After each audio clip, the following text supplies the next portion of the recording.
Kalau hal seperti ini dibiarkan, menurut hemat saya adalah nantinya akan gampang, Mas. Misalnya saya sama Mas Haji, ya kan? Saya sama Mas Haji mendirikan PT, lalu kemudian mengajukan permohonan kredit sama seperti ini misalnya. Lalu ketika ini jadi perkara, udah Mas Haji aja yang saya umpankan, ya kan? Gitu kan? Saya tak di luar aja, saya bikin surat pernyataan. Kalau itu bisa diterima oleh majelis hakim, hancur ini hukum di negara Republik Indonesia ini. Komisaris utama, ya kan? Kemudian dikaitkan dengan ini, memang terbukti sebagai komisaris utama. Artinya omongan Yusuf Mansur yang membantah di dalam jawaban perkara saya nomor 28, mereka bukan sebagai komisaris utama, mereka tidak tahu menau dengan tidak tersangkut dalam bisnis batu bara, itu adalah bohong besar, Mas. Dan di dalam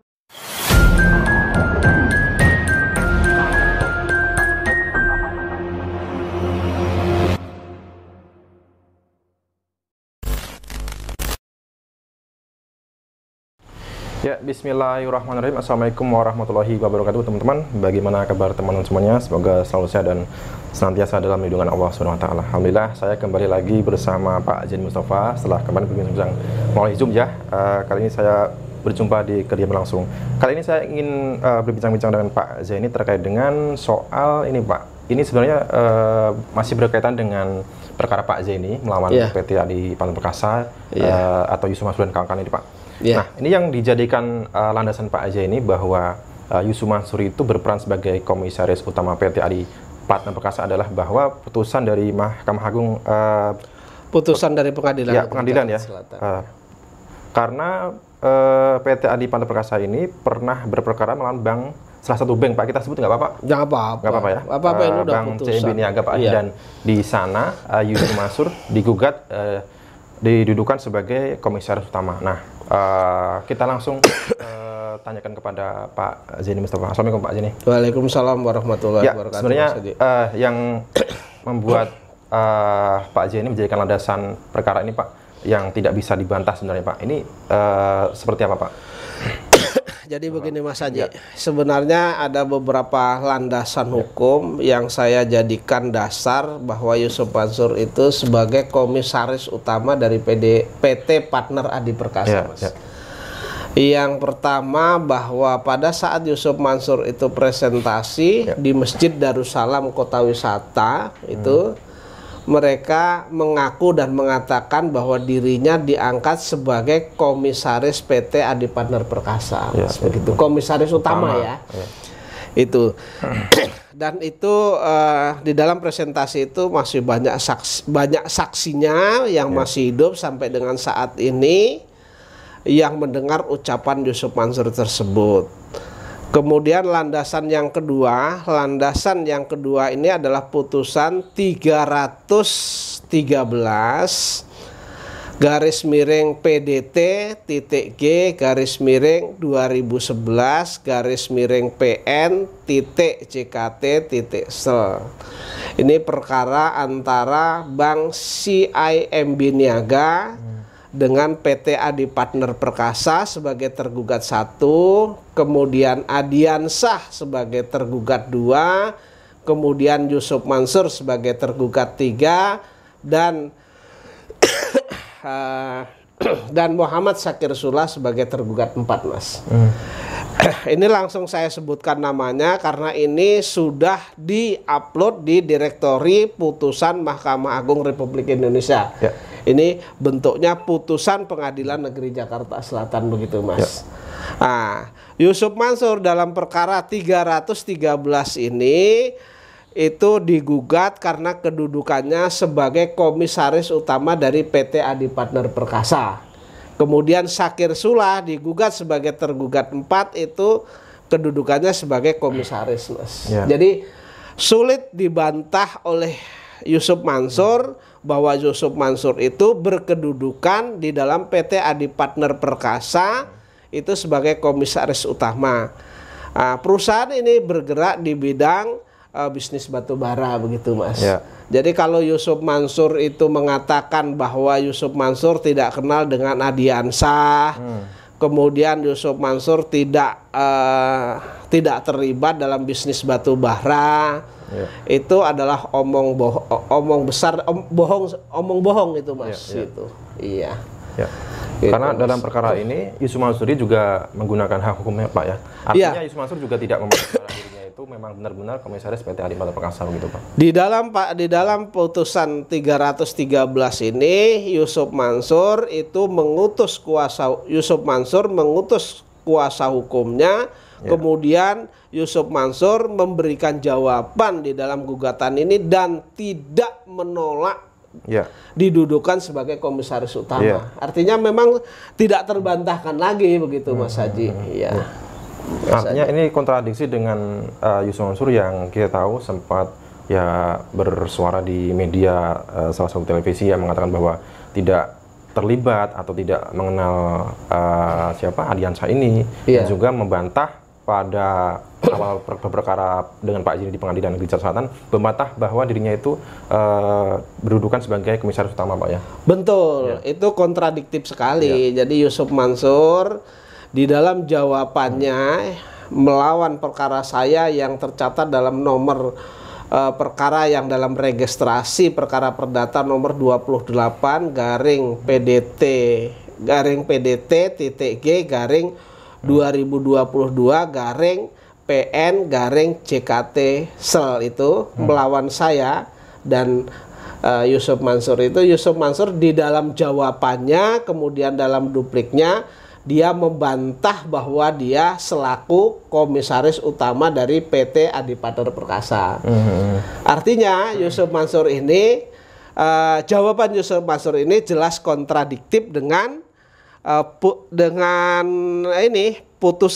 kedudukannya di dalam perkara 313 ini dan kontradiktif dengan apa yang diucapkan di dalam presentasi bisnis batubara di Masjid Darussalam yang dia terang-terangan mengatakan dengan bangga mengakui diangkat sebagai komisaris utama dari PT Adi Partner Perkasa Mas gitu.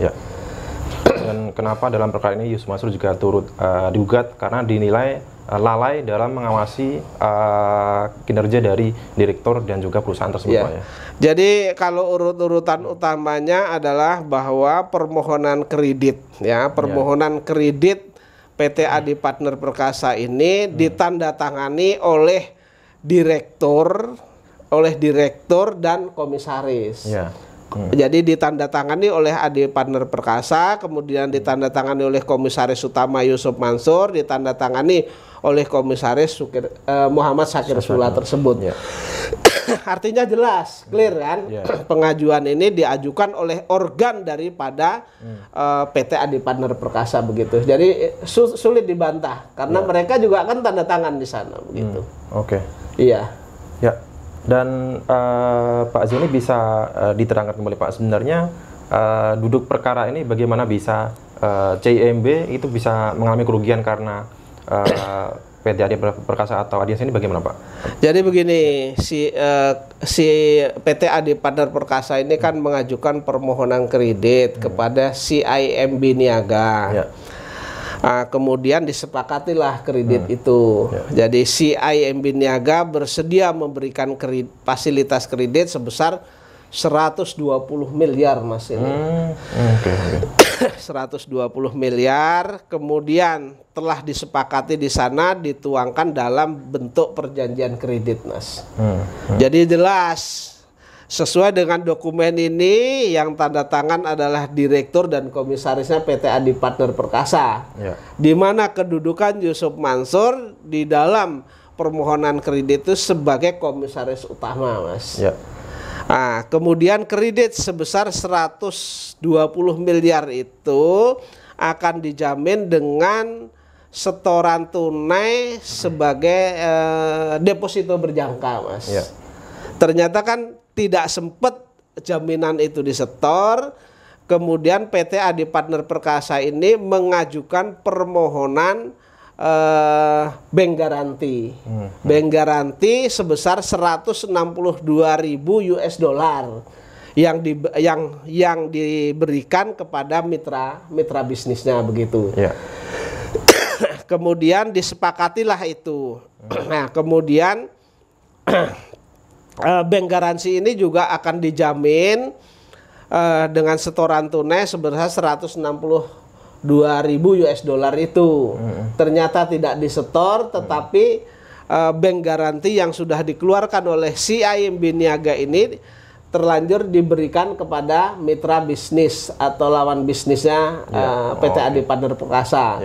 Kemudian lawannya ini mengajukan klaim untuk mencairkan itu. Nah, kemudian dicairkan. Dicairkanlah itu 162.000 US dollar itu dicairkan. Kemudian ternyata PT Adi Partner Perkasa juga tidak menyetorkan jaminannya itu, Mas, begitu. Yang tidak menyetorkan tunai jaminannya itu, sehingga kredit ini dianggap macet atau gagal bayar begitu. Setelah ada teguran sampai dengan gugatan yang diajukan, mereka juga PT Adi Partner Perkasa itu tidak menyelesaikan kewajibannya itu, sehingga jadilah gugatan ini, Mas. Oke. Nah, di sini kan ketika Yusuf Mansur menjadi turut tergugat nih Pak sebagai komisaris utama. Nah, Yusuf Mansur kan ini mengajukan keberatan atau memberikan perlawanan hukum, Pak. Nah, ini yang Pak Zaini merasa janggal dalam perkara ini berkaitan dengan Yusuf Mansur sebagai komisaris utama ini seperti apa, Pak? Apakah ada kejanggalan, Pak? Jadi begini, kalau di dalam putusan ini kan yang dihukum, yang dinyatakan bersalah, yang dinyatakan melakukan perbuatan melawan hukum itu kan hanya perseroannya saja. PT Adi Partner Perkasa dan tergugat 2 ya. Dan tergugat 2 itu Adiansah direkturnya. Di dalam pertimbangan hukum itu katanya kalau si Syakir Sula itu dalam jawabannya mengatakan bahwa tanda tangannya itu dipalsu, buktinya bahwa Syakir Sula itu sudah mengundurkan diri sebagai komisaris utama sebelum bank garansi tersebut dimohonkan. Kemudian Yusuf Mansur juga dalam jawabannya mengatakan bahwa tanda tangannya itu dipalsukan begitu. Tanda tangan dipalsukan. Tetapi yang aneh adalah pertimbangan hukum hanya berdasarkan bukti surat pernyataan bahwa Yusuf Mansur itu mengundurkan diri sehingga dikeluarkan sebagai orang yang bertanggung jawab. Ini aneh. Anehnya dalam pertimbangan hukum menyatakan bahwa pertimbangan hukumnya kurang lebih begini, bahwa tergugat 3 itu Yusuf Mansur, kemudian tergugat 4 bahwa tergugat 4 sudah mengundurkan diri sebelum bank garansi itu dimohonkan, kemudian tergugat 3 menyatakan bahwa tanda tangannya itu dipalsukan, ya, sehingga mereka dan itu katanya tidak dibantah oleh tergugat 1 dan tergugat 2. Tergugat 1 dan tergugat 2 ini kan temennya, Mas. Iya kan? Tidak mungkin, ini kan satu kelompok sama Yusuf Mansur, kan tidak mungkin dia membantah, ya kan? Karena mereka tidak membantah, majelis hakim berpandangan bahwa itulah yang membuktikan bahwa tanda tangan itu dipalsu. Menurut saya adalah hal yang tidak masuk akal menurut saya ketika itu menjadi pertimbangan hukum. Seharusnya ketika tanda tangannya si Yusuf Mansur sebagai tergugat 3 dan Muhammad Syakir Sula sebagai tergugat 4 ini dinyatakan dipalsu, seharusnya kan dilaporkan ke diproses pidananya dulu. Kalau nanti terbukti bahwa itu memang dipalsukan, baru itu bisa menjadi alat bukti kan begitu. Ini aneh begitu loh. Ya, ini sangat masuk akal juga ya. Adiansah atau juga PT Adi Partner Perkasa ini juga melakukan perlawanan ya ketika tergugat Yusuf Mansur ini memberikan jawaban seperti tersebut, Pak ya. Kalau hal seperti ini dibiarkan, menurut hemat saya adalah nantinya akan gampang, Mas. Misalnya saya sama Mas Haji, ya kan? Saya sama Mas Haji mendirikan PT. Lalu kemudian mengajukan permohonan kredit sama seperti ini misalnya. Lalu ketika ini jadi perkara, udah Mas Haji aja yang saya umpankan, ya kan, gitu kan. Saya tak di luar aja, saya bikin surat pernyataan. Kalau itu bisa diterima oleh majelis hakim, hancur ini hukum di negara Republik Indonesia ini, Mas. Ya, seharusnya hakim juga jeli ketika hanya pernyataan itu dipalsukan, belum ada putusan pidananya, seharusnya tidak bisa diterima. Ya kan nggak mungkin temennya sendiri mereka menganulir, misalnya Yusuf Mansur itu kan tergugat satunya PT Adi Partner Perkasa, tergugat duanya Adiansah, tergugat tiganya Yusuf Mansur, tergugat empatnya Syakir Sula. Ketika komisarisnya menyatakan tanda tangan saya dipalsu, kan tidak mungkin dia membantah. Adiansah tidak mungkin membantah kan. Nah, disinilah menurut saya ya menurut saya ada kejanggalan dalam putusan ini. Kalau saya menganggap bahwa putusan yang seperti itu adalah negatif untuk perkembangan hukum ke depannya, Mas, begitu. Baik. Ya nanti silakan saja masyarakat bisa menilai sendiri. Ini putusan di Pengadilan Negeri Jakarta pada tahun 2011 melawan Bank CIMB ini bisa di-download berupa file PDF gitu ya. Tapi yang bisa digarisbawahi antara perkara saya dengan Bank CIMB Niaga ini kan saya buktikan juga nih, Mas. Saya ajukan juga sebagai alat bukti yang membuktikan Yusuf Mansur itu sebagai komisaris utama dari PT Adi Partner Perkasa. Yang perlu digarisbawahi adalah bahwa kedudukan Yusuf Mansur di 2009-2010 sesuai dengan putusan ini masih berkedudukan sebagai komisaris utama. Pada saat juga perkara batubara yang digagas oleh Yusuf Mansur yang di kota wisata ini digulirkan kemudian macet, itu masih sebagai komisaris utama, ya kan. Kemudian dikaitkan dengan ini memang terbukti sebagai komisaris utama. Artinya omongan Yusuf Mansur yang membantah di dalam jawaban perkara saya nomor 28, mereka bukan sebagai komisaris utama, mereka tidak tahu menau dengan tidak tersangkut dalam bisnis batu bara, itu adalah bohong besar, Mas.